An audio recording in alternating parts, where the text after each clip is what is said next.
My name is Matt Gander, and Shanta and I, my partner, have been reporting for the Commons on stories in Brattleboro for the last year or so, and we thought that holding this forum would be good in terms of providing a context within which some of the conversations that we've been having with a lot of you one-on-one, and I really appreciate everybody.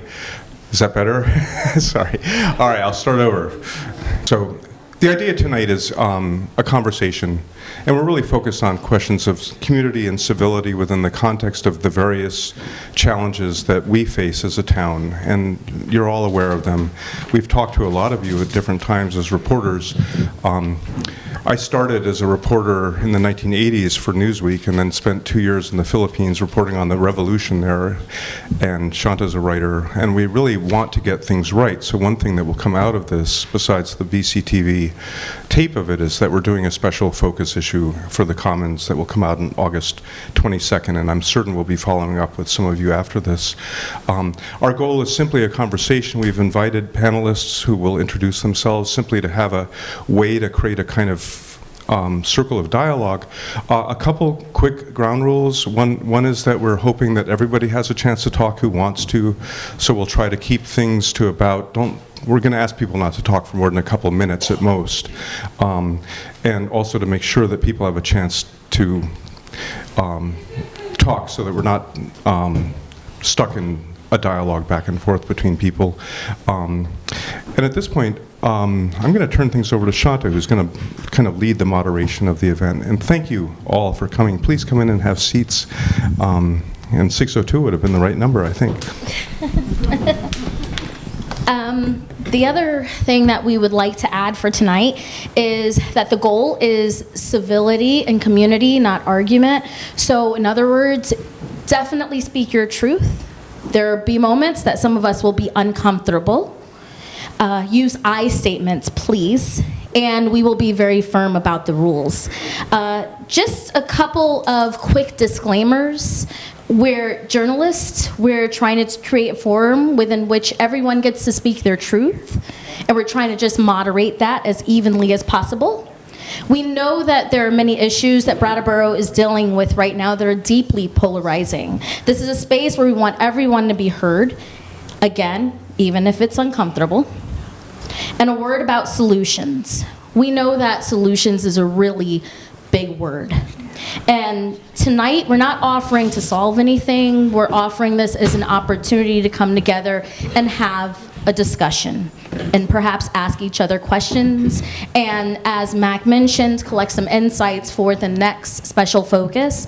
Also, as I say that, don't worry, they're not running away, so you don't have to get them now, but there are these little cards in the back that if you so wish, you'll be able to fill them out or email us, because we'll be looking for insights from people from tonight and going forward. And finally, just a very important note, let's have this conversation in the spirit of being civil, being the adults, the best adults that we know we can be tonight, and engaging in a discourse as compassionate as the community that we say we want to be. And tonight is an opportunity to really model that. So we also structured this panel in a way so that we can quickly transition into community participation. So each of the panelists will have an opportunity to introduce themselves for 1 minute and talk about what they do in the community. And then Mac will get an opportunity to pose a couple of questions, and then we will open up the conversation from there. So why don't I start with Stephanie? Thank you. Hi. There are some seats in the front, too, if people don't want to stand in the back. I'm Stephanie Bonin. I am with Downtown Brattleboro Alliance. I'm the executive director. And DBA, Downtown Brattleboro Alliance, is made up not just of merchants, so that's probably the first thing to clarify. Our membership is residents as well as property owners, all within the downtown area.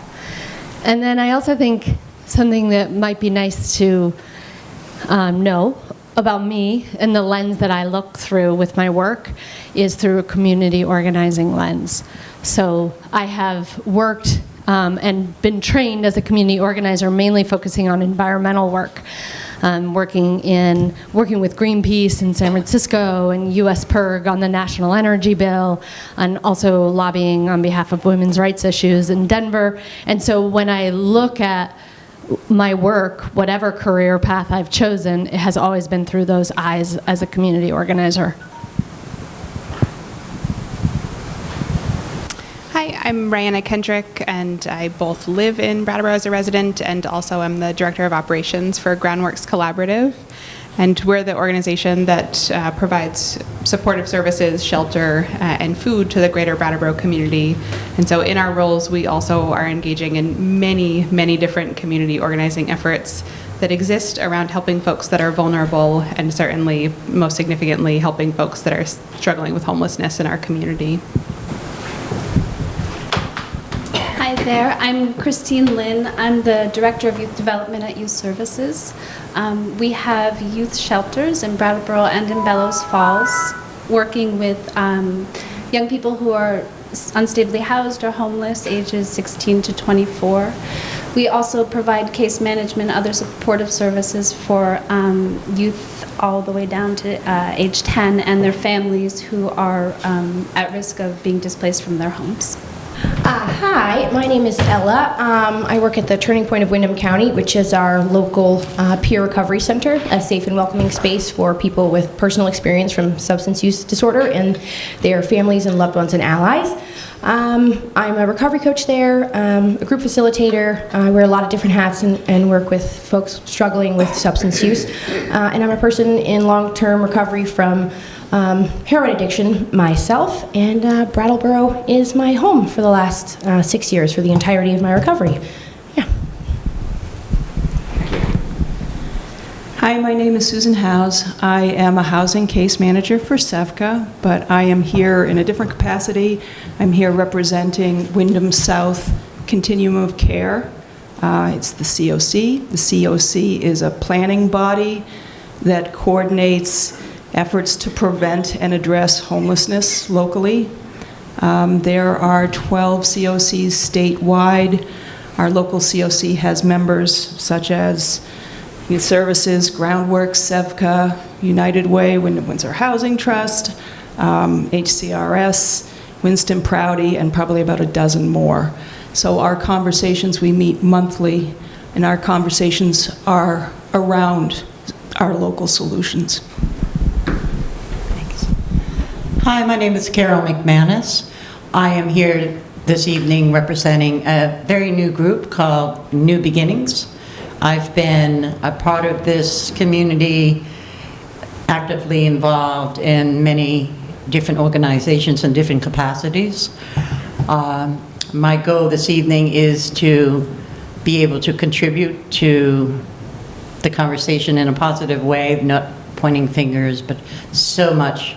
I am very much interested, rather, and nervous, obviously, in hearing what the community has to say. So I'm grateful that I was able to come this evening, and I thank you all for coming as well. Hi, I'm also nervous. I'm Darlene Derby. I volunteer at the food shelf here in Brattleboro. I am also in recovery from heroin addiction, and I'm here to help the community. Thank you.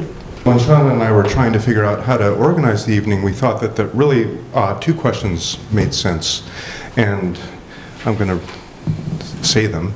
One is, what are some of the things that we can do as individuals or within our organizations? Okay, so one question is, what are some things that we can do as individuals or as a community or within our organizations to enhance the lives of all of the citizens of this town and also the surrounding area? And then the second question is, what are the things that get in the way of us achieving our goals, and how can we best deal with those obstacles? And I'm going to turn the moderation over now to Shanta. So I'll start with re-asking the first question, and it will be tossed to whether you are in the audience or you are one of the panelists. So I'll start with re-asking the first question, and the first question is, what are some things we can do as individuals or as a community to enhance the lives of all citizens of this town and the surrounding area? If you wish to speak, there is a mic off to the side of the room. You can get up and speak to the mic. Unfortunately, it's not easily movable. And we put, as we mentioned before, 2-minute limits. So if you're about to hit your 2 minutes or your 2 minutes is up, I'll just throw the peace sign and you'll know to just start wrapping it up. And again, this is in the interest of making sure that everybody in the room gets space to contribute. So I'll open up the question. The suspense was killing me. So I like that you said as an individual or community, but I would say individual and community.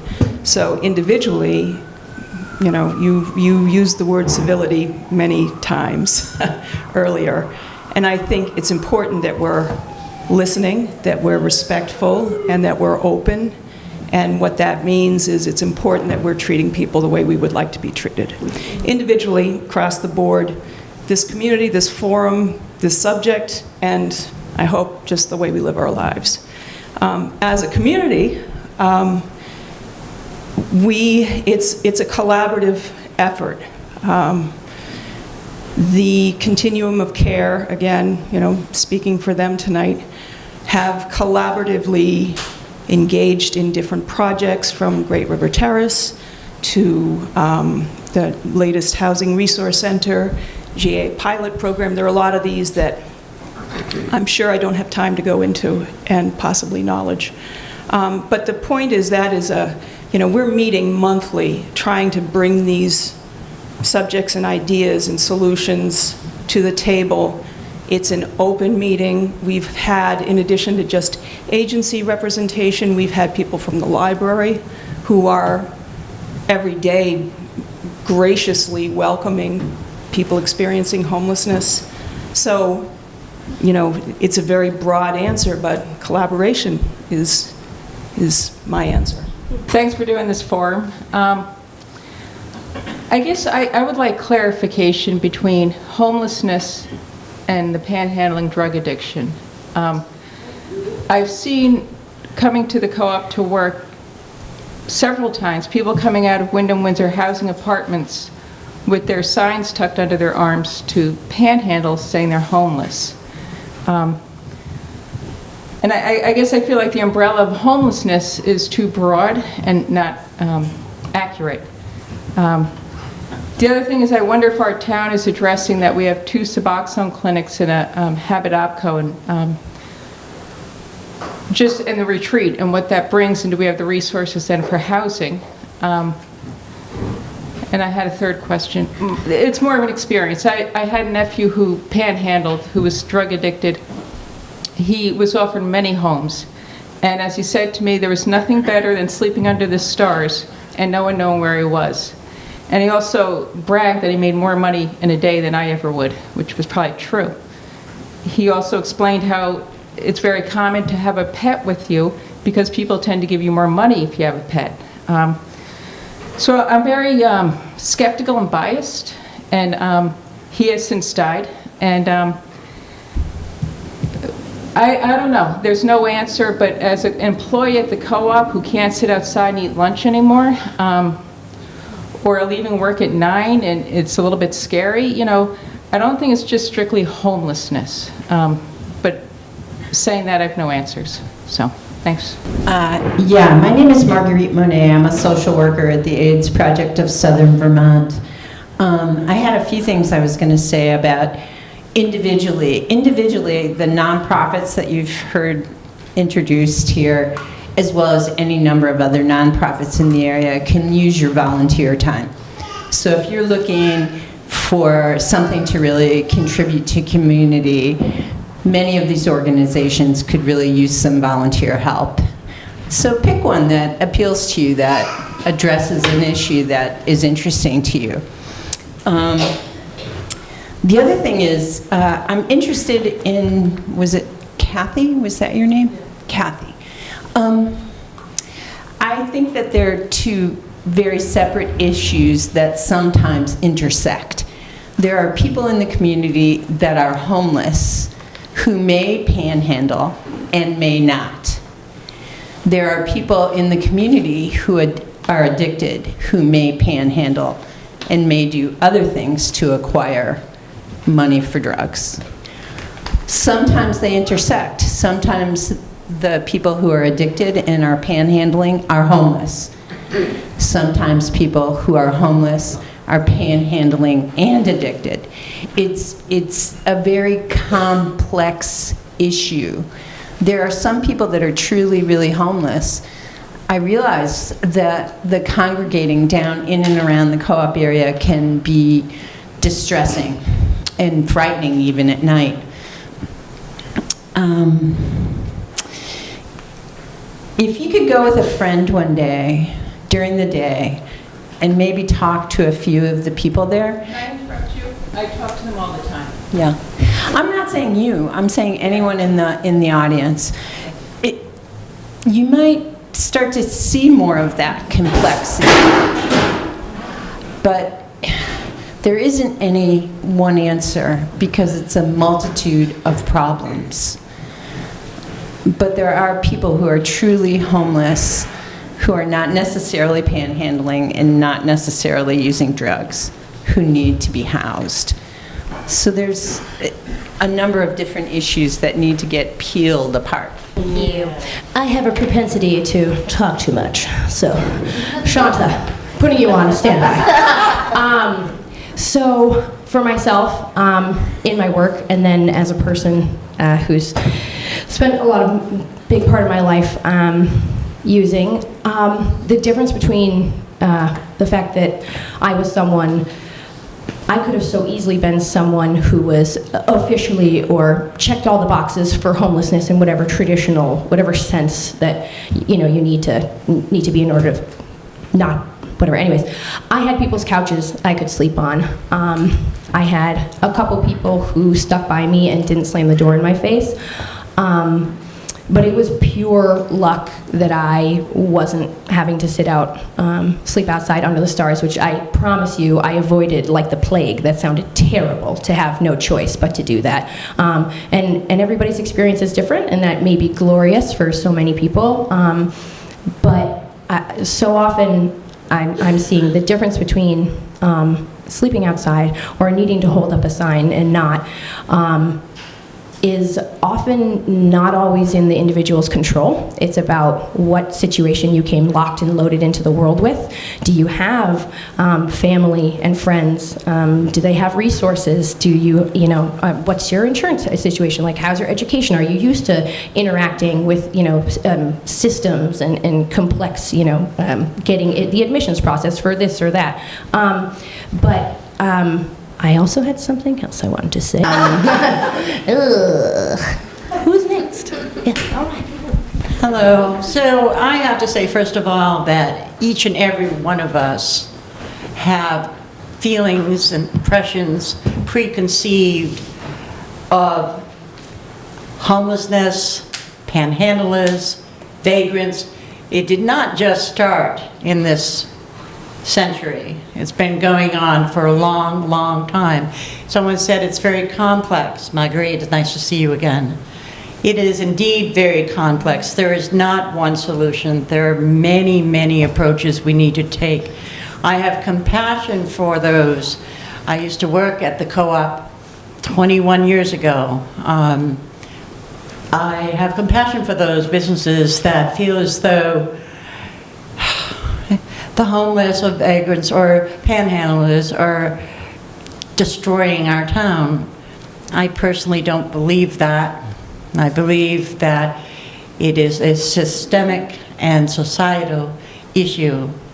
And so we cannot continue to point our fingers and blame the people that are in need of guidance. And one of the things that I've done throughout the years, and we continue to do, is that someone will call me, and has been going on for years and years, and say, Carol, I just spoke to somebody that has a need. Where should I send them? So one of the things I do is I try to help people navigate the resources, the services, Oh, you should go check out Turning Point. It's a great, wonderful, warm atmosphere. Well, I still drink. Well, as long as you don't go in there drunk, so falling down your face, you're welcome. Because for as long as there is breath, there is hope. And I too can tend to, I sounded a little nervous earlier, but I can tend to go on and on and on, ask any of my friends, don't give me coffee, I'll be flying. But I do. I really have a lot of compassion for people, Kathy, like yourself, or the person who found that person ODing. But we have to think out of the box and think, okay, if you don't want to give some money to someone that's panhandling, it's okay. In the meantime, in the long term, and I'll wrap it up with this, the reason why I started New Beginnings is because I've had this vision since I was 16 years old. I would like to create, on a different level, a communal shelter. One that ultimately becomes self-sustained, and it works from the bottom up, not with federal grants, but with homeless people, transients, however you want to call it, and other community members. There are those that are already a part of our group willing to volunteer services such as social services, case management. There'll be a lot of wraparound services, a farm. They will start right from the beginning, even if they're just there for the night. They will be able to contribute in whatever capacity that they are able to. Now, this is not going to happen overnight. I don't plan on dying anytime soon. And when my time does come, I hope that the community will carry on with it. Thank you. Thank you, Carol. Curtis? Sure. My name is Curtis. Curtis Reed. I've been a resident of Brattleboro since... Bring the mic up. There you go. How's this? I've been a resident of Brattleboro since 1978. In 1978, you could count the number of black and brown folks on one hand. My question for the panelists is, given that 11 to 12% of our population in Brattleboro are folks of color, how do you employ the lens of racial equity in the work that you do?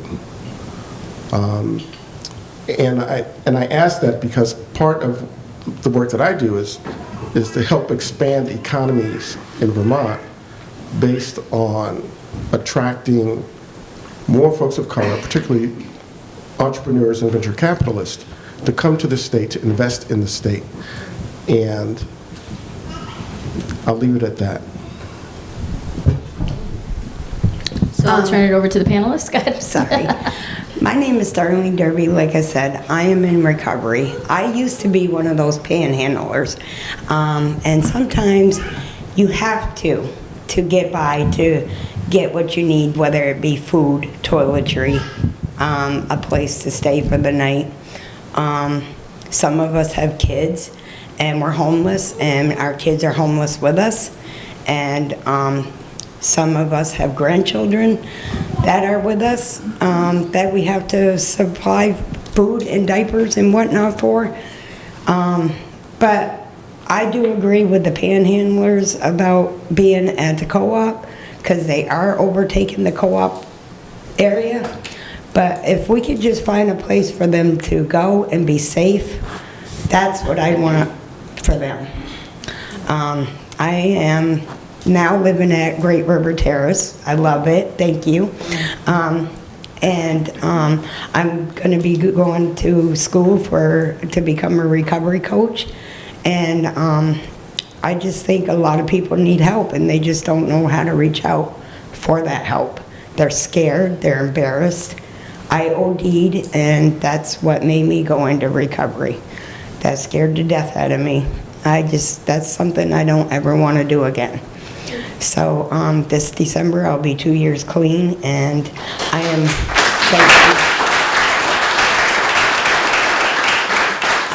also on the Wyndham Windsor Housing Select Board, I got voted in, and I won, and it's been kind of nerve-wracking because I'm kind of confused about it, but I'm learning. So I don't know, if we could just get together as a community and try to help these homeless people that are suffering with addiction, also with homelessness, that would be great. Thank you. I'm going to thank you very much, Darlene. I want to revisit the question that Curtis just asked for the service providers or organizations on the panel. For the individuals of color in the community, how are you seeking to employ them or engage them? Who would like to take that question? Could you repeat the last part of it? How are we? And you can correct me if I got it wrong. Would you like to repeat it? Could you tell us how your work is informed through the lens of racial equity? Okay. Okay, so this is about racial equity. How do you do what you do? And to what extent, if at all, are you engaged in the work around racial equity? Could I point a finger at someone named Chad Simmons? Chad, are you in the Heezy? Did you leave the Heezy? Yeah, no, I'm here. Okay. I'm here. Not to put you on the spot, but I know. Yeah, sorry. You're welcome. But yeah, I'd be happy to share. My name is Chad. I live in Brattleboro. Role that I play is a project coordinator for the Windham County Consortium on Substance Use. One of the lenses we've been using to look at substance use, housing, poverty, the complexity of the issues that we're all facing is a racial equity lens. As many folks know, but some might not, a lot of the issues around the criminalization of poverty and drugs is coming from a racialized viewpoint. And so one of the frameworks we've been using to address the issues of substance use in our community is through an equity lens, and that encompasses race and class. So that is some of the work that we've been doing. This also includes through an economic lens as well, in terms of is our economy recovery ready? Are we taking steps as a community, as employers, to look at racial equity in combination with class, gender, and access to services? So that's something that we're working on, but I imagine there are a number of folks in this room that can share the work that's happening around racial equity as well. There are several, there are several organizations and entities that are doing this work, and I think it's been mentioned by others to get in touch with those groups, volunteer with those groups, support those groups, because it's extremely important work. And while it doesn't seem like they might be connected to homelessness or poverty on the streets of Brattleboro, they very much are.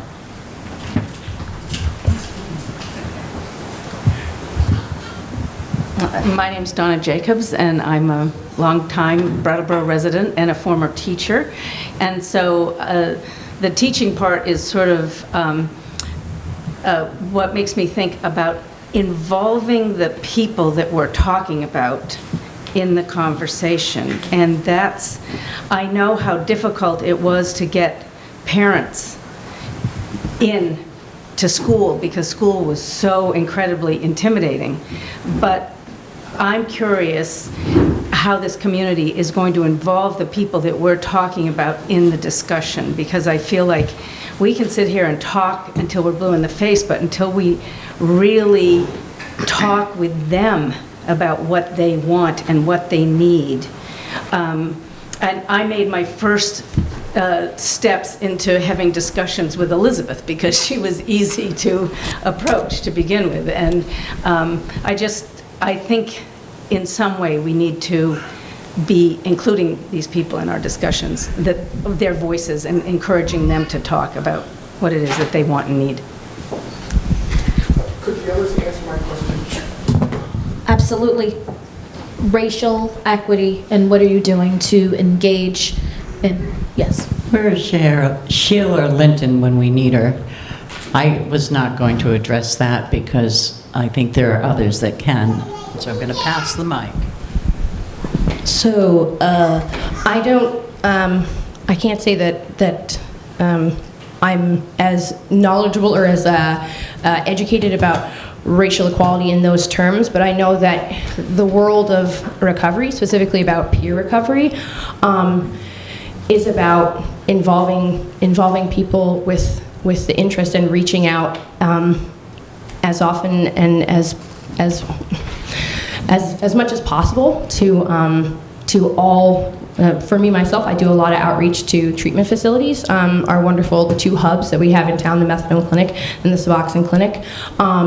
And I spend a lot of time talking one-on-one with people who are struggling. I hit the streets with the officers and other volunteers for Project Care here in town.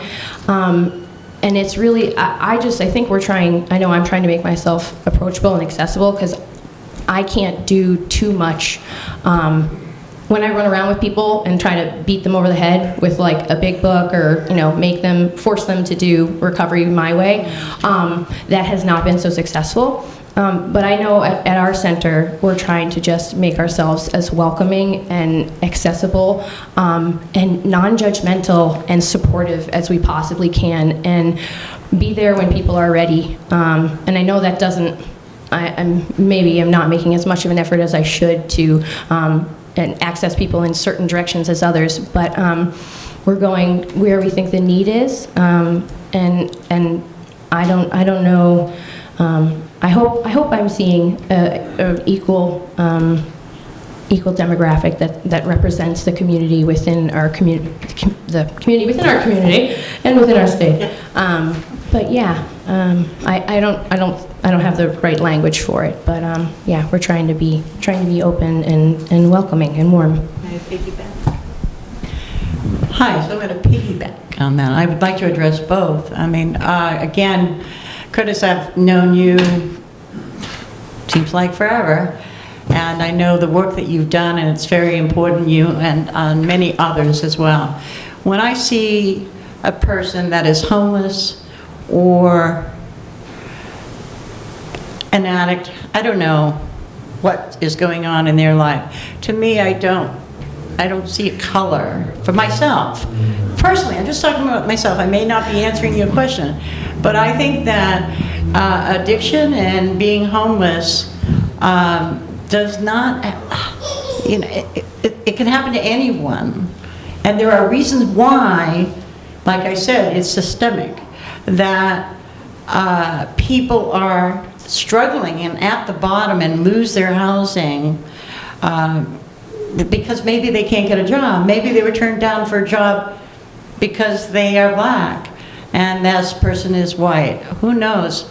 I wasn't there for all of that. I just know that it is a huge issue, and I would love for us to truly finish the dream that Martin Luther King had. That is forever etched in my mind for all people. And as far as the other person, the one thing that we need to remember, and I'll say this over and over again, is that we're all in this boat together. And if there's anyone out there that thinks that this could not happen to you, you need to think again. It touches all of us in one way or another, whether it be a family member or ourselves or a friend, a neighbor.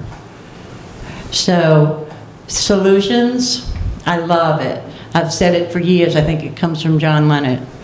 There are no problems, only solutions. Gosh, I wish there were more solutions put on the table, and then we can say, yep, and make it happen, but none of us have a magic wand.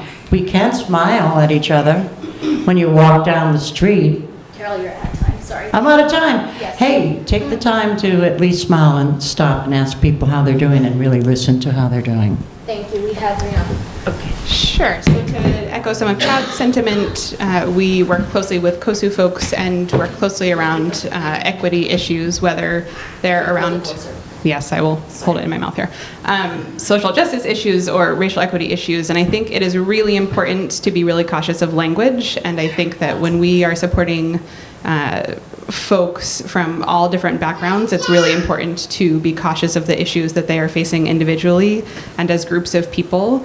And so I sit here with a lot of privilege as a white female person who works in a position of power in our community, and I think it's really important to own that.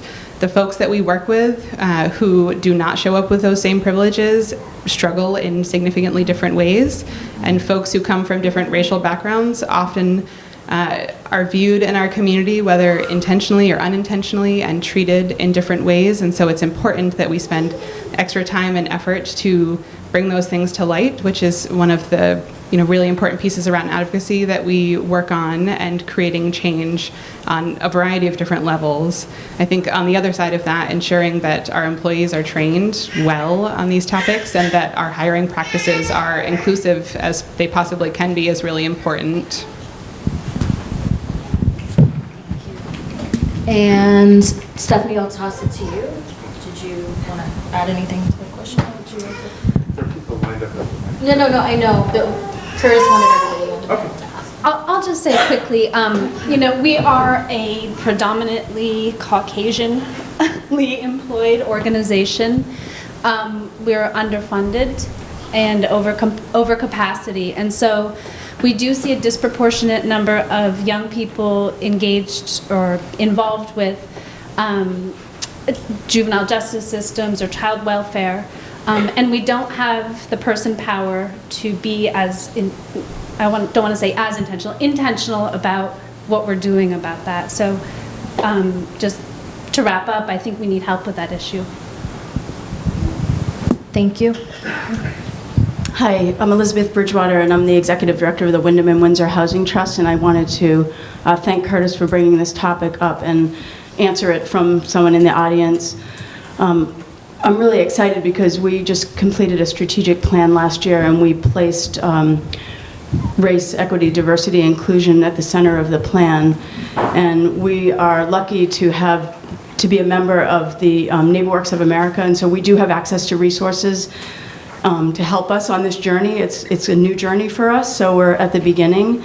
But I think as we embarked upon our strategic plan, we asked ourselves the question as housers, recognizing that part of the reason why America is so dramatically segregated is decades-long housing policy that has kept us apart, embedded in federal policy, embedded in implicit policies, likely embedded in our own practices that we may not be aware of, and what is our responsibility to address those issues? And so we began to ask ourselves that question, and the answer was, we don't know yet, but we know we want to go on this journey. So the stage that we're at with this is we've got some resources from NeighborWorks America to hire the Root Social Justice Center to come in and work with our staff and our board to facilitate conversations around this issue, and then come in to do some consulting with us to look at our policies and practices and see if there's some unintentional harm that we're doing that we may not be aware of.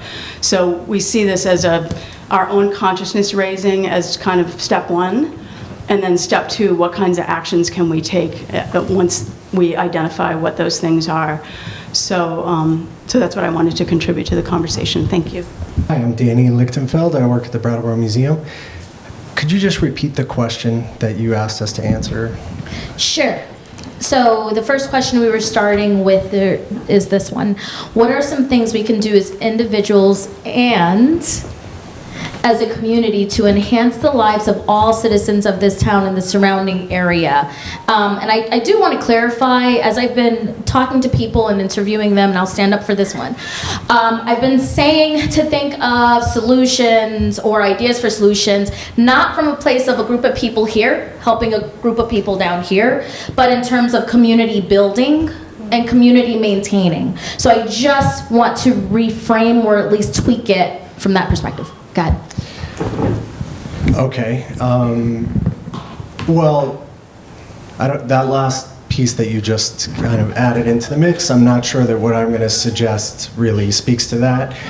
But I feel like what we can do as individuals and as a community is contribute in whatever ways are possible for us to efforts to make sure that there's enough housing in the community for everyone who needs it, housing that people at all across the economic spectrum can afford, and also that we do whatever we can as individuals and as a community to contribute to having a healthy economy in our community so that we're a place where there are jobs for people who need jobs and a community that has the resources to help the people in our community who need help. So in whatever ways we can, help bring about more projects like Great River Terrace and more housing and more affordable housing, and also a healthy economy. Thank you. Now I'm going to toss it to Matt to ask the second question. I'm going to ask a reporter's question first. How many people, I'd just like to see a show of hands, would see themselves as working actively in ways to positively make Brattleboro better? Wow. Yeah, I thought so. We're all in this room together. So the second question we had is, given that we all want this to be the great, vibrant town that many of us moved up to, many of us grew up in, what are some of the obstacles that we face right now and how do we deal with them? And I hope people that haven't spoken yet might speak as well as those who do. And I'll just pose that. What gets in the way and what are your ideas for how to move beyond the obstacles that we may face?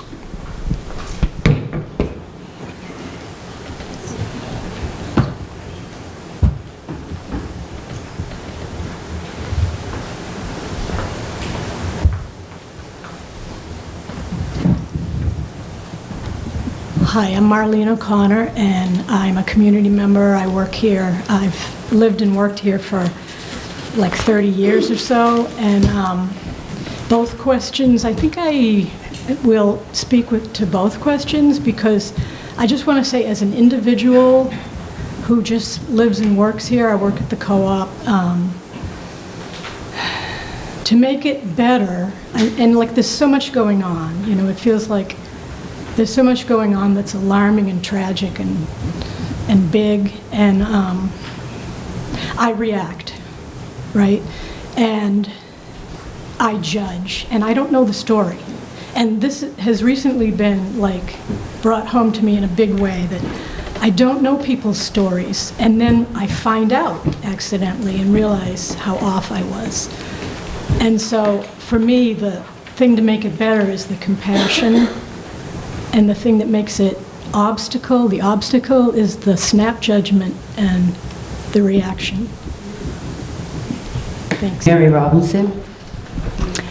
I believe that a lot of people are forgetting that there's a mental illness that goes with this too. There's been a lot of abuse.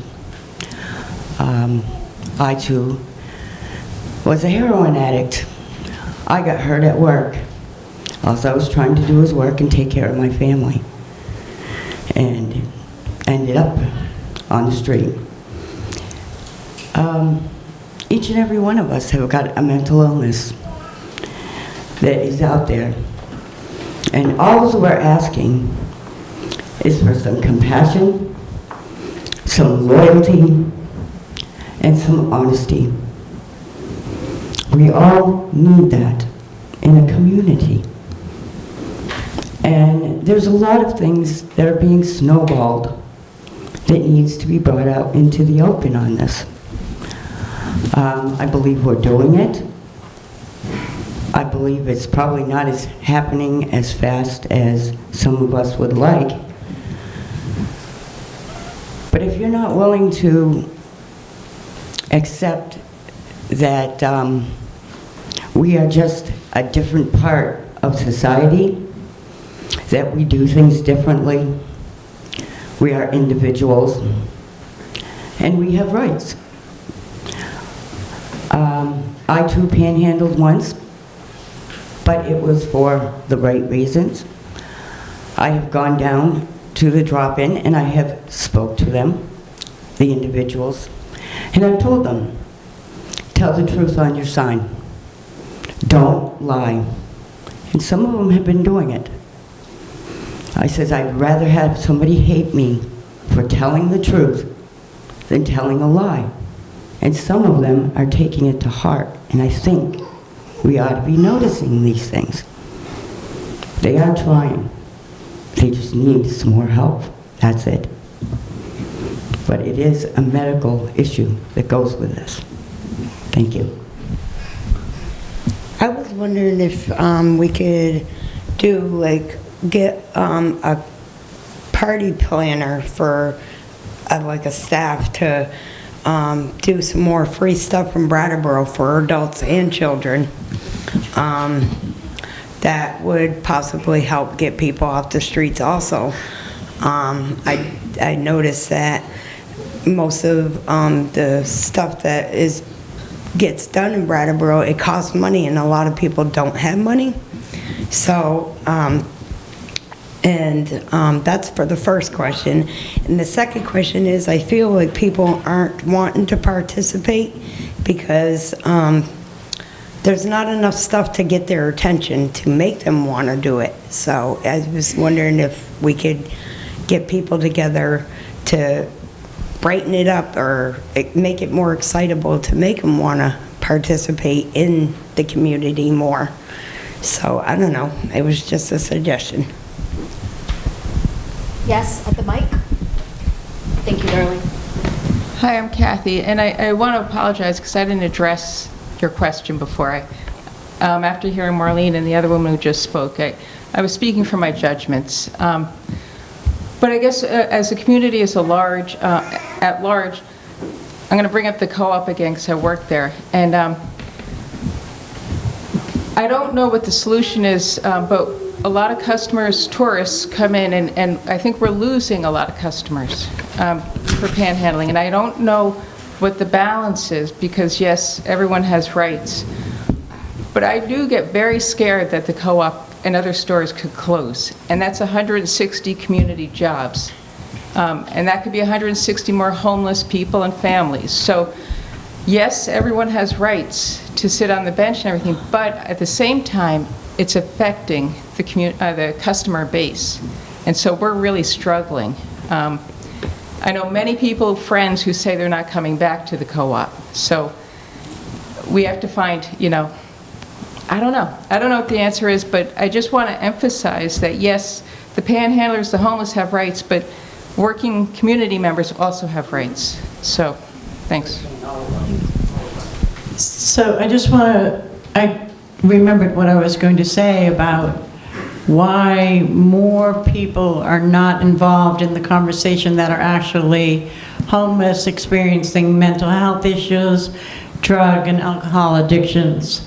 They are afraid. They already feel stigmatized. I think that's one of the obstacles. I also believe that we all need to be held accountable. There are gentler ways to do it. When somebody is breaking the law that has a mental health issue, and I know that Brattleboro is doing work with that police department, bringing someone in with them, and we don't want to slam someone down to the ground that has a mental health issue and is breaking the law. We need to approach it differently, more compassionately, but we also need to hold people accountable. And that said, I'll pass it. We're going to turn to the mic. Thank you. I'm Sabine Ryan. I'm the general manager of said co-op here. And I just want to say that we really approach our business as compassionately as possible. We know that our founding principle is about being part of a community and being actively involved with other community organizations, such as many of you up there. There are both sides to the story, and I appreciate your using the word accountability. For us, we try to balance compassion and accountability every single day. We try to be welcoming to everyone that comes into our store. We try to not hassle people that are outside of our store. But we've been forced over the course of this last year in particular to have to no trespass, more and more people that are stealing from us, that are taking advantage of our situation. And I also am very responsible to not only the 160 people that work for us, but also all of the customers that come to shop here. And there are people that haven't been able to reconcile their needs with the needs of the folks that are sitting around at the Whetstone Pathway, sometimes getting very aggressive. And it's not everyone, it's usually only a few people, but it's really, really created a dynamic that's very hard for us to understand how to balance all of the things that we are trying to balance in this conversation. I want to remind everyone that we support everyone that wants to support these organizations by volunteering your time to do anything that helps them by giving you money off of your purchases at the co-op. You know, it's the only thing I can think to do to tell you we are so serious about this, and we need you. We need you out there doing this work, whether it's sweeping up the butts or talking to people that are out there or doing some work at the food shelf or whatever it is that we need help with. The more of you that come out and actively engage, the better off all of us will be, and our business may survive. I certainly hope so. So thank you. Thank you. Next question at the mic, please. Okay, I'm a lot shorter. You can so- fit, yeah. Okay. All right, is this close enough to hear? Okay, I'm so glad I followed you. This is great because my name is Kimberly Diamond. I'm from the other side of the river in New Hampshire. Been coming to Brattleboro my whole life, and I've worked here in the community for 5 years now. And the kind of themes I hear right now are there's a couple of different things going on. One is we have these long-term that you can't solve in a moment kind of situations with homelessness and with the economy and that kind of thing. And then we have the co-op, which I think is the most affected business in this community and is one of the most valuable and productive. So my suggestion would be, because all of us here raised our hand that we're doing something individually to help this community, let's continue to work on the longer term issues of equity and economy and housing, but let's form a group to wrap ourselves around the co-op to help them stay a viable source for this community while being compassionately accountable to all of the community members. Because we were at the ice cream social, which was one of those free, the entire community was welcome to come and get amazing gelato, and it was put on by the co-op and Vermont Gelato, and kids organizations were there, and so were a whole group of people who just are, I'm assuming who you're talking about specifically, who are hanging down in the park. So what do we do to support the co-op and to our fellow members of society who are not on their feet right now, together and collectively, so we can cohabitate peacefully together? And my suggestion was let's wrap ourselves around the co-op and the folks that are hanging out and doing non-constructive things, and let's pull those two communities together and be compassionate with each other for our biases, be compassionate to the folks that we don't like their behaviors, because it's not them, it's the behaviors we don't like, it's the behaviors we're afraid of, and that really does need to stop, and we can do that now. We don't have to wait for a 5-year economic plan. We can do that together now. So, thank you. Very good.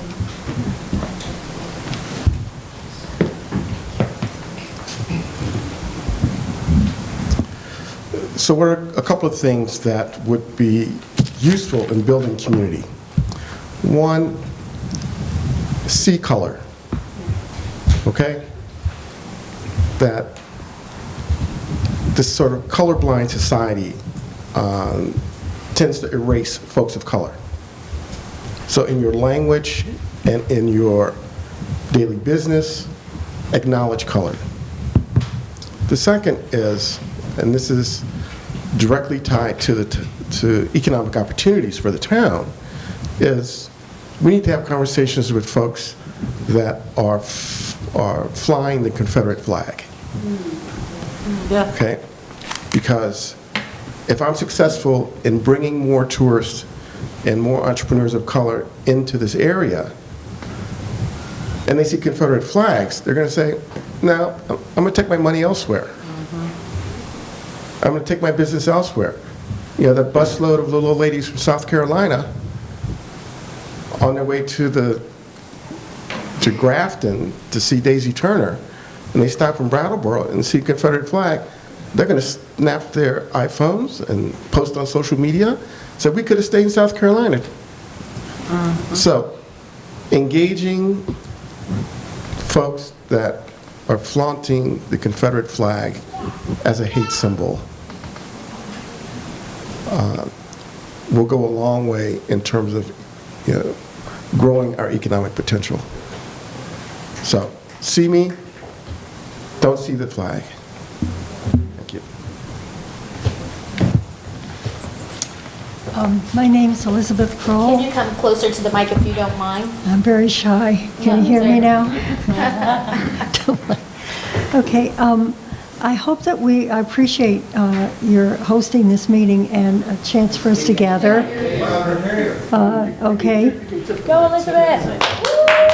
There you go. Is this better? Yes. Okay. And so I appreciate your hosting the meeting so that we can communicate with each other. And I appreciate the fact that there's some people from agencies in town, and I hope we'll have a chance maybe afterwards to talk with some of them. So here's my feeling. I feel that we're not a poor country. I feel that this is not so much a problem of homelessness versus business. It's a town problem. It's our community's problem. And I'm hoping that we can work together and perhaps even reach out to see if we can make connections even beyond Brattleboro to other communities and other regions that seem to have solved or come very close to solving their homelessness problems. So I've been looking up and seeing what other places are doing, and VPR also had a show about that. And so there are some wonderful successes out there. So one in California, a Chicago hospital, Detroit with the tiny houses through a church. Finland has all but eradicated it. Bergen County, New Jersey. I grew up in New Orleans. New Orleans has done a lot after Katrina. Riverside, California, Utah, and others. So I'm wondering, maybe we can check into some of these other communities and see what they've been doing that's been so very successful. Maybe they know of grants or other kinds of funding. Maybe they have good ideas about how to reach out to realtors and landlords and private donors and other sources of income. Because really, we're talking about human beings and respect. And we all need things in order to thrive physically and emotionally. And it's not us and the others. These are human beings. These are people just like we are. So really, it would help everyone if we can get everyone who's willing to be housed in a decent place. It would be cheaper than having to have a million different things going on, trying to clean up here and clean up and put out fires. It would be more attractive for the tourists and for the people in town if there weren't so many people having to sleep on the street or hang out on the street for lack of anything else. And it would be better for the public health because people on the street are not very healthy in the way that they're forced to live. And that's not good for the town and the community either. So I hope we can continue this discussion.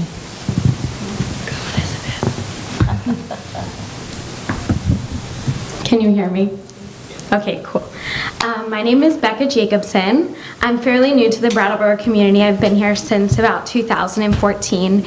And there are two things that are really coming up for me right now. The first is understanding how definite and hard and no trespass order can be for folks, and how much it perpetuates the criminalization of poverty.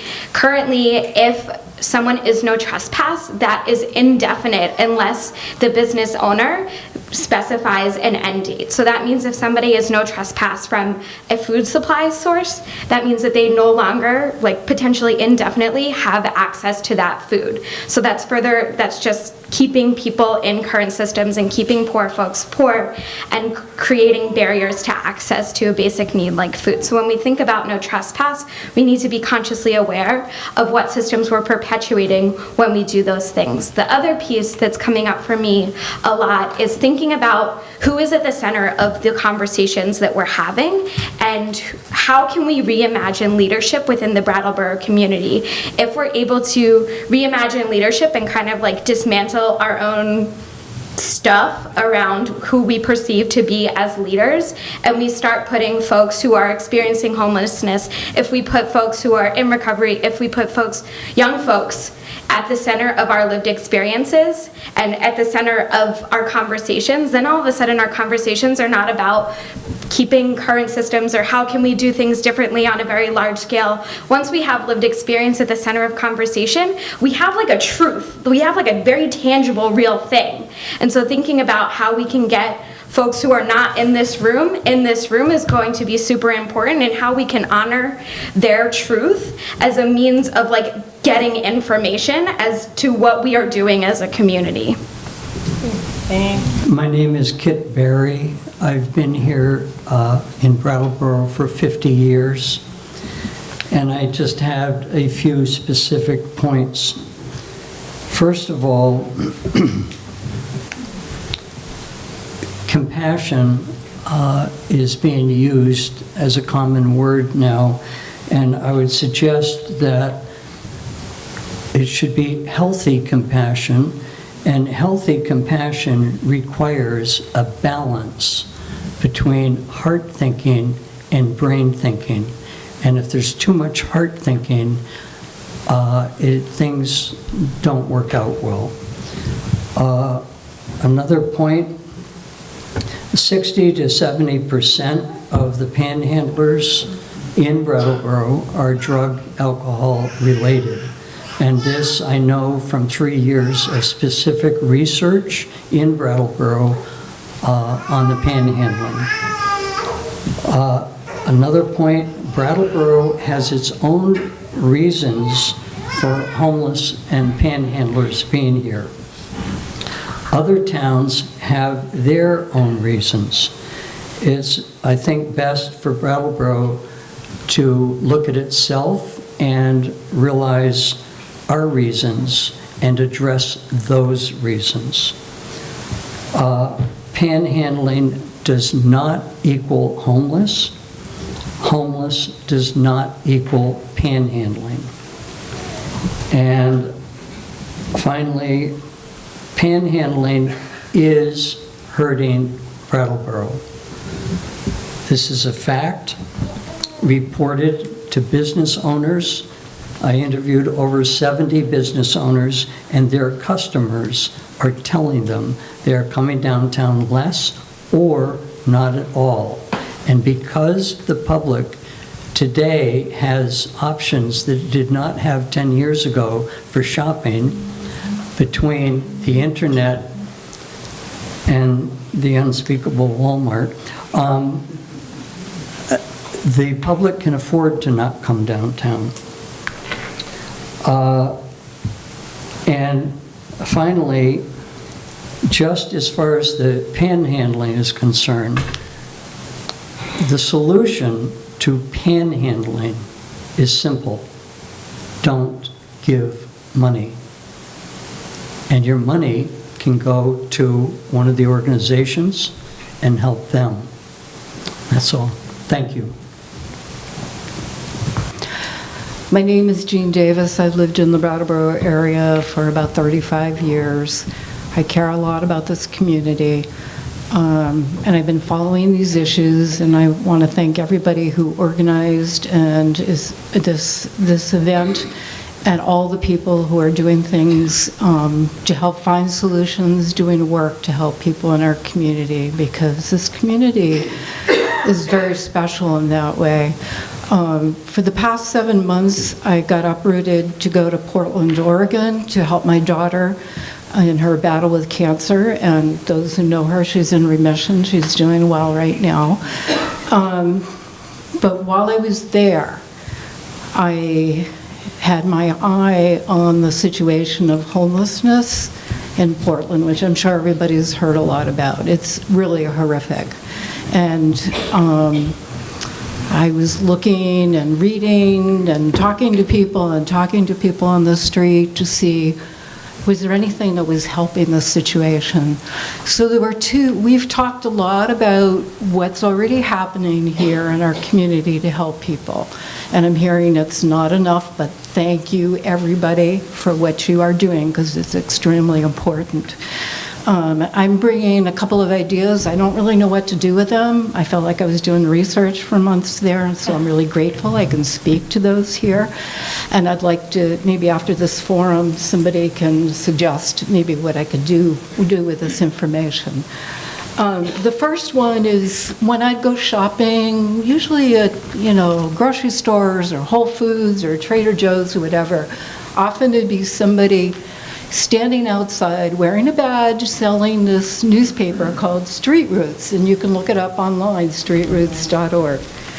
And this is a lot of cities are doing this, and I think it would work really well in Brattleboro. People who have been homeless or affected by homelessness for whatever reason, they can go in and get an orientation and train to sell these papers for $1 a piece. And they're given stations where they can sell them. And if there's any real problems that people complain about, then maybe they'll lose the right for a while until it's straightened out. But it's really a great way to be able to help people get some money, sell something that's really useful. And I'll explain a little bit what this paper is about, because that's kind of a core piece of it. You're coming up for your pastime, so. Oh, okay. Oh, I'm sorry, I didn't realize there was a time limit. Okay. So anyway, the paper, a lot of it is written by people who've been homeless or affected by homelessness, and the articles have to do with social justice, housing, mental health issues, legislation issues. And so it's a way to bring people together to do something productive, educate the community about what's going on, and provide some money. The person who sells them has to buy them for 25 cents a piece and sell them for $1. So to me, this is a partial solution to when people talk about panhandling, they don't want to give money, but maybe they would give money for this and help somebody, and something positive happening in the community. Okay, and the other one is a psychosocial clubhouse model, which I don't have time to talk about, but I learned about that there, and I helped start one in Burlington that's still going, and I don't know why there isn't a program like that in Brattleboro. So if I may, thank you for sharing that, because that started in Boston years and years ago. It's a wonderful idea. I first have to say to Curtis, thank you. I learned something new tonight, and for opening my eyes. I will forever remember that, to see color and race. The other thing is that there are many ways, and Youth Services is now taking action in trying to employ the homeless, but I want to do one plug. If you have, the group is called New Beginnings. It is on Facebook as a group. We are now working on getting a website up, which hopefully will be up soon. The whole idea of that group is not debating or putting people down or any of that, but to share models exactly like that. Mm-hmm. And you will find many different ideas there. And at some point, hopefully, we will be able to utilize, if not all of them, at least some of them. Okay. Thanks again, and I won't speak anymore. Thank you again, everyone, for coming tonight. All right, so I just want to call attention to time. It's about 7:12, and so we're going to continue to go down the line. Hi again. Name is Chad Simmons, live here in Brattleboro, project coordinator for the Windham County Consortium on Substance Use. So this weekend, I kind of lost my cool. I did something I haven't done in a while, and I went on Facebook and I ranted. And I apologize for that rant. I kind of called out some of the media in the community. A community I love a lot. Brattleboro area, it's a deep place in my heart, my family's heart. I think it's been said a lot tonight that there's a lot of hurt. And I think how we can combat that hurt, how we can rise up against that hurt is we can reframe how we're talking about the issues of poverty and substance use and mental health and racism.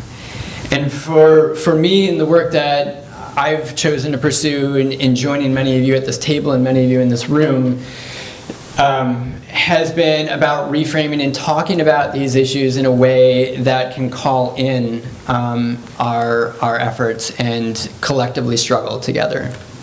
And I think as we're talking around substance use and mental health in our community in Windham County, I'm urging us to move away. What we've been talking about in our work is using this microscope telescope lens and putting a bit more focus on the telescope, on the bigger issues.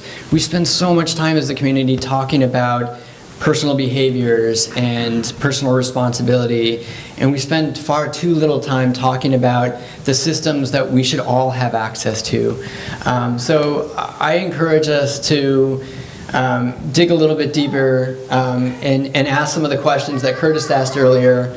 Our work, we chose to work with Equity Solutions. We hired Equity Solutions, a local or statewide multiracial, multi-class group to help us with those really difficult conversations.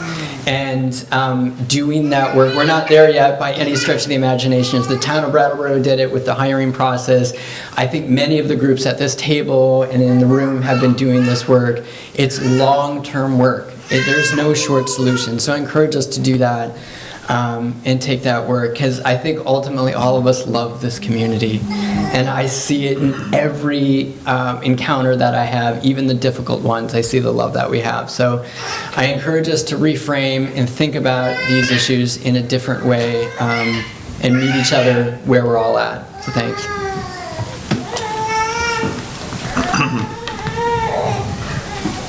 I'm Stephen Stearns, the founder of New England Youth Theater down on Flat Street.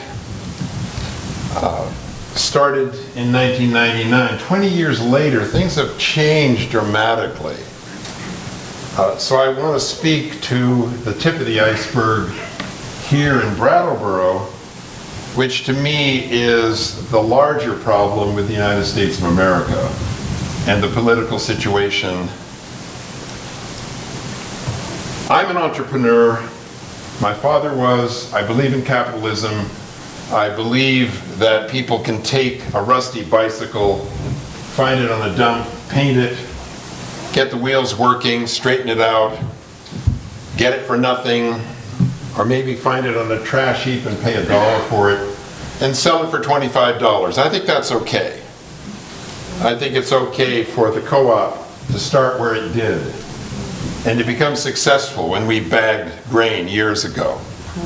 And then to decide with the shareholders, we're going to go ahead and invest in a new place. I'm going to put housing in there. We're going to do these kinds of things that provide opportunities. I started the youth theater after 25 years with Gould and Stearns touring all over the world. And I said, I want to put roots down here. I want to teach children and heart, mind, body, voice, and show up, stand up, and speak up, and use your brain for the benefit of many. New England Theater is a life school. Very recently now, and going back as much as probably a year, and back to the Puppet Festival with Eric Bass and Sandglass and all of that. We've had repeated break-ins. We've had Shoshi Bass's car was smashed, and what was stolen from her had nothing in it, but our stage manager's car was broken into, and she lost computers and all kinds of things. We've had major thefts within the building and so forth. What does this mean? And I repeatedly go out to the bridge, and I go to the woman who's always there at that position, and bring her soup, bring her hot whatever it is from the co-op. And I said to her, you want to come to this afternoon? We've got a matinee. Come, show up. I'll give you a seat. I'll get you a chocolate sundae, and we can talk about it. The kids are wonderful. I'll be there. I'll absolutely be there. Come about 30 minutes before 4 o'clock, or this, I guess, was a 2 o'clock matinee. Come at 1:30. I waited outside. I've done this about 3 or 4 times with people. Never show up. They just don't show up. So now, and I talked to Tom Yoder. He said, no, these people, their business is to be there. That's how they make their living. What does this mean? Are they bad people? No, of course not. Do I understand their complete situation? Definitely not. This is the tip of the iceberg of a situation in the United States of America where profit is getting way, way ahead of decency, of caring.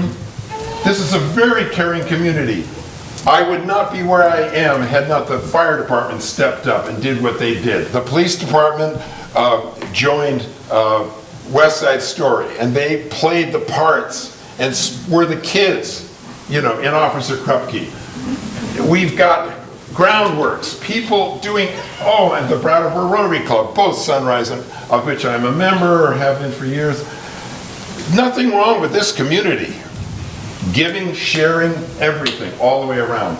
But why do people come here? Because this is such a giving community. This is a place you can come, you can get all these different services, and the services get broken by the weight, the sheer weight of this. It's not that we don't want to give.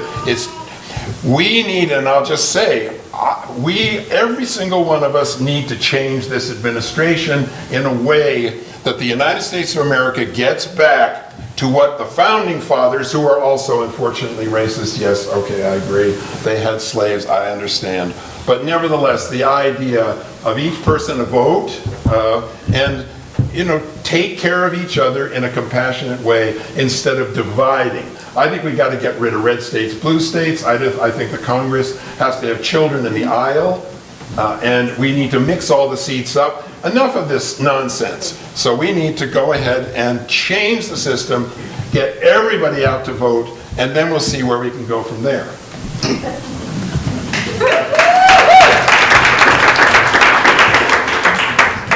I'm Bob, and it's nice that this microphone's set for short people.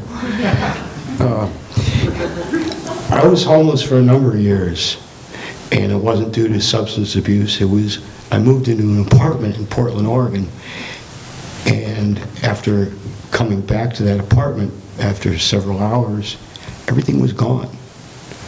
I had a hooded sweatshirt and a small backpack. And the only way I could get help in Portland, Oregon, was to check into a shelter that was cockroach infested, where I had to watch my back, in a city where you're just as likely to get killed on the streets as you are to make it out alive. And a lot of times it was automatically assumed, well, you must be doing drugs. Otherwise you wouldn't be homeless. And over and over and over again, when I tried to get off the streets, I found that people who were supposed to be helping me making assumptions about why I was in that position. And I became more and more isolated. And that's something I think a lot of us here are forgetting. Homelessness makes that person even more isolated than they already are. Whose mother or father or brother or sister or son or daughter or grandson or granddaughter is that person? My own family didn't want to do anything. I spent a winter in Bend, Oregon in a tent and was listening to the weather forecast on a Walkman with a dog. And they were saying, take your dogs inside because it's going to get very cold, dangerously cold. And I'm listening to a dog howling in somebody's backyard. And I reached next to me under the blanket that was over my dog, and she had a blanket under her, And I probably could have fried eggs on her if she was so toasty. And I thought to myself, how is my dog here in a tent better cared for than a dog in somebody's backyard? How is that possible? So one of the things I do, in whatever little way I can around town, is I look at that person as a human being, not the problem. And I lived on the streets for years without food stamps. And I didn't use any money that I made flying a sign for drugs. I had a place I went and got my morning cup of coffee and donuts every morning. And if I was homeless now, I would leave Brattleboro because there's too much competition flying a sign here.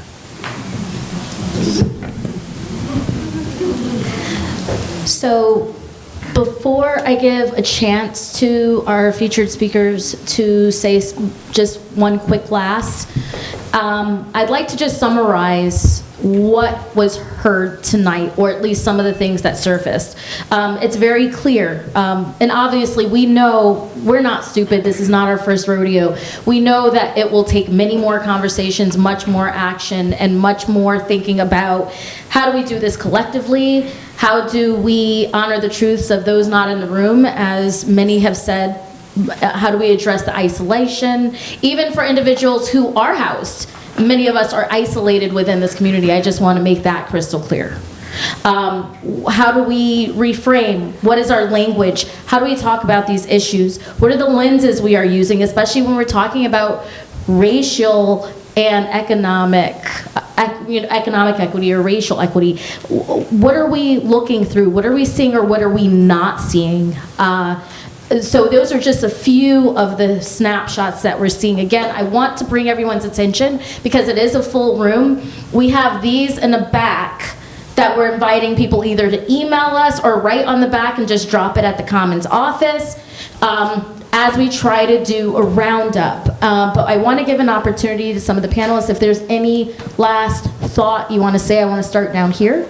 I think the struggle for me is that we have a room full of people who deeply care, and we have no plan. And I understand that solutions and plans are really challenging. But looking through that telescope lens, in order to get to where we're looking, we have to know the steps that we want to take. And we also need to see the assets that we have in the room and have each person bring to the table what they can. And when we all are working towards that communal vision, that's when we have pride in what we're doing, instead of a lot of finger pointing of it's not enough, or that doesn't help, or all of that. And so I long for a time when we have a Brattleboro vision of where we want to go. Here to that point. I think also one of my takeaways from tonight is the importance of language and how we use language to describe people. And the folks that we're talking about are people, they're members of our community. They are not homeless people, they are not addicts, they are not transients. These are all words that continue to stigmatize people and make it harder for us to create solutions. And so while many of us work on solutions and invite everyone to be involved in solutions, we need to continue to be really cautious of our language.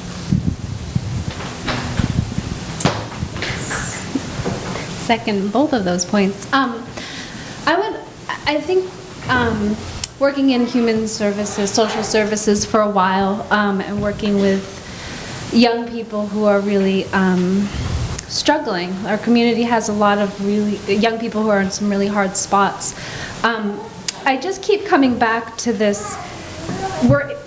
A lot of the nonprofits and social services and even state-funded agencies, we're just dealing with constant scarcity, and we can't get in front of anything. We're in crisis mode.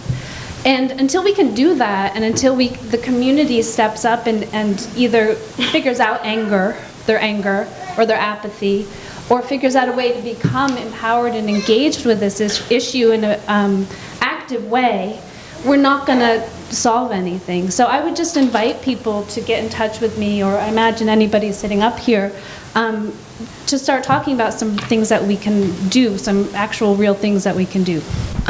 So I remembered the thing that I forgot halfway through my earlier declaration. So today, it's still a mystery for me when I try to figure out how I got from the place that I was at when I was in the throes of active substance use to today, where it's not everything, it's not a perfect system. But usually when I wake up in the morning, I look forward to the day that I have ahead of myself. And for the most part, when I go to bed at night, I feel proud of myself and happy. I have things I look forward to. I have passion in my life. I have people who care about me. I have a life that I want to protect. There are things of value that just populate my life, and I want to care for them. When I was in, especially at the end of active addiction, everything in my life that was important was already broken or past the point of recovery, I thought.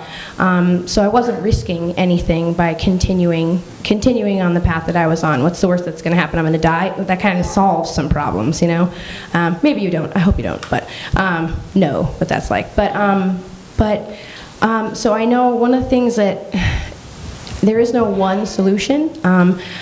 Because the thing that's gonna make each of us want to grab on with both hands and hold on and work hard and get through something really hard and grueling is going to be different for each and every one of us. But I think I think there's a lot of things that, having a job that you look forward to that gives you some self-respect and pride, having people that care about you, that you want to show up for.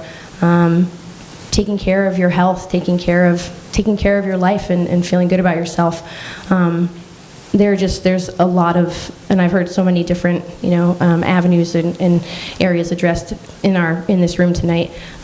So yeah, I think there's sadly no one silver bullet, as is no surprise to anyone, I'm sure. But I think there's a lot of things that we can work on. That I know that my worst day right now. In my life right now is so much better than my best day using. And even that being said, there are still times when it gets hard. There are things that are still hard for me in life. I do have a resurgence of an urge to get away from it all for a second, forget about it for a minute by using. And it's the good stuff in my life that is that barrier. That's that safety net. It's not the negative motivations that keep me moving forward. It's the people who care about me, the work that makes me feel worthwhile. The smiling faces that are in my life. So anyways, thank you. And I still don't know what I want to say. I've heard so many things tonight that have had me going down different paths.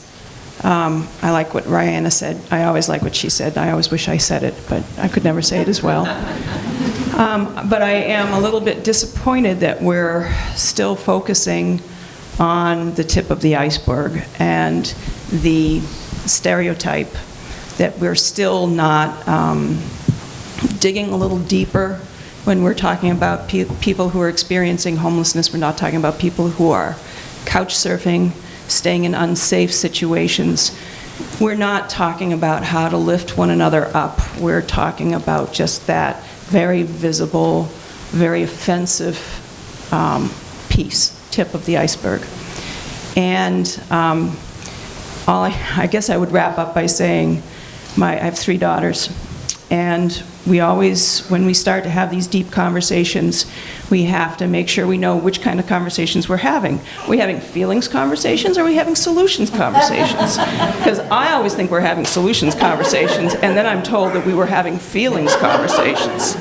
And I think tonight might have been a feelings conversation. But I hope that there are more conversations.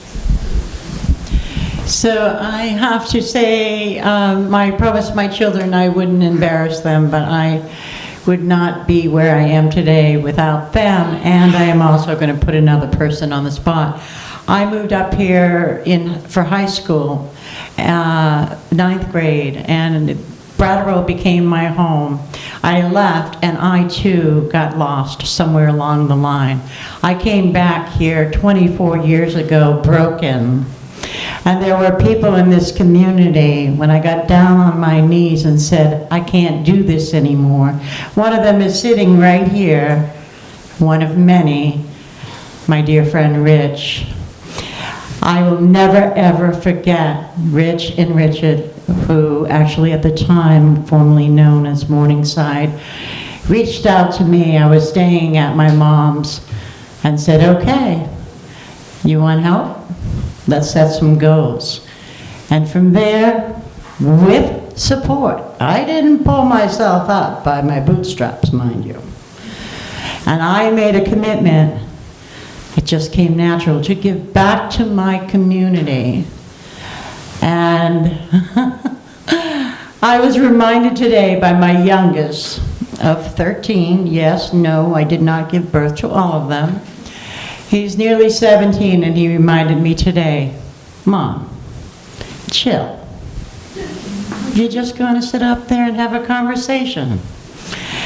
There's been a lot of conversation. I do want to add one more idea, and I don't know if it's possible, but what people that, why is it, and I don't expect the answer tonight, I would like to explore it. Why is it that we cannot, and I agree with you, by the way, 100%, there's so much more to discuss. Why is it that we can't have people get a permit to panhandle? We have a yard sale, you have to get a permit, right? So that would make them feel better because they're actually giving back to the community. They're paying, right? It's just throwing it out there. In fact, it was one of my colleagues that shared that, and I just got the peace sign. So peace out, everyone. Blessings. I also wanted to add, I am with the Core Export Group, and we meet once a month at the co-op, and we are trying to find a way to help with the homeless and the addiction, and we've come up with some pretty good ideas, but we're going to continue to work on it, and hopefully we'll figure something out. Thank you. I think that we know we didn't intend this as there were never going to be solutions coming out of this meeting. That would be, this is not where they take place. They take place in the places where many of you inhabit and work together and so on, in various organizations in town. But I do think that Shanta and I both believe as journalists that it's really important to promote dialogue as we go along, both through our journalism and through the kinds of forums that other folks have run and that we've run tonight. There are just two things I would say, and I'm speaking here just not as in my person as a journalist. One is that I think it's really important to be realistic about what's going on in town. There's a house across the street from where we live that's being auctioned on August 3rd. There was a crack house for the first 2 years I lived on Western Avenue, and I watched that going in and out, and there may be people here who have been there. That was real. You know, I don't want, this is not the Brattleboro I grew up in. I've been here since 1962 every summer in 32 years. We need to be realistic, and I think that it's really, and I think people are, I'm not trying to say that, but I think it's really important. And I also think that some of the points made about really recognizing both the dignity and respect that we should accord every individual, and also the accountability with which we should treat behavior and how we see things. I know how hard it is to run businesses in Brattleboro because we have friends who run businesses, and it's hard. I know how, I'll stop there. I hope we'll have more conversations. I really appreciate this dialogue. You'll see a story coming out in 3 weeks, I think, that will record this, and this is on BCTV. Thanks very much, and I guess one of the main things is, you know, I hope this conversation will continue, and feel free to talk amongst yourselves. Yes, Shanta. I do want to add one note, because it's really important to me, and as I've been talking to people and interviewing them, I really don't want to look at community from a place of this group of people helping this group of people, because your stability can change in a blink of an eye. But I really want us to be thinking about community building and maintaining. And so with that, I'll end. Thank you. Thank you for coming.